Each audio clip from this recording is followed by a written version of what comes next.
Today, cryptocurrencies have become a global phenomenon known by most people, but understood by few. In 2018, you'll have a hard time finding a major bank, accounting firm, software company, or government that hasn't researched cryptocurrencies or started a blockchain project. Beyond the noise and the press releases, many people often fail to understand the basic concepts. So let's walk through the whole story. What are cryptocurrencies? Satoshi invented Bitcoin in 2008 as a peer-to-peer electronic cash system. To realize digital cash, you need a payment network with accounts, balances, and transactions. That's easy to understand. One major problem every payment network has to solve is to prevent double spending. That is, to prevent one entity from spending the same amount twice. Usually, this is done by a central server who keeps records of all the balances. In a decentralized network, you don't have this server, so you need every single entity of the network to do this job.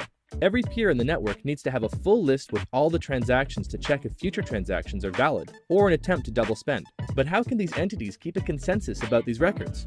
If the peers on the network disagree about one single minor balance, everything breaks. They need absolute consensus. Nobody knew how to achieve this until Satoshi proved it was possible. Cryptocurrencies are a key part of this solution. To illustrate this, we'll look at the transactions on the network. A transaction is a file that says, Bob gives X Bitcoin to Alice and is signed digitally by Bob.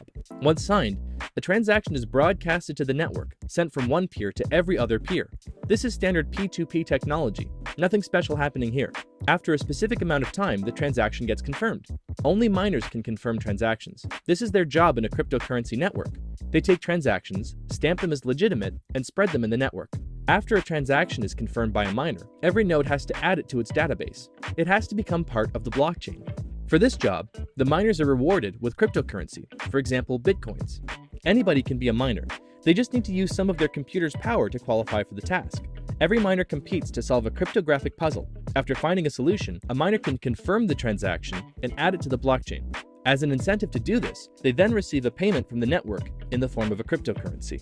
In this way, a network of independent actors are economically incentivized to maintain the legitimacy of the transaction history. So that's the gist of it. Cryptocurrencies are the key to the complex digital cash problem that Satoshi solved: how to maintain integrity and consensus across independent and potentially malicious actors. Cryptocurrencies are essentially the monetary incentive offered to anyone willing to keep the network secure.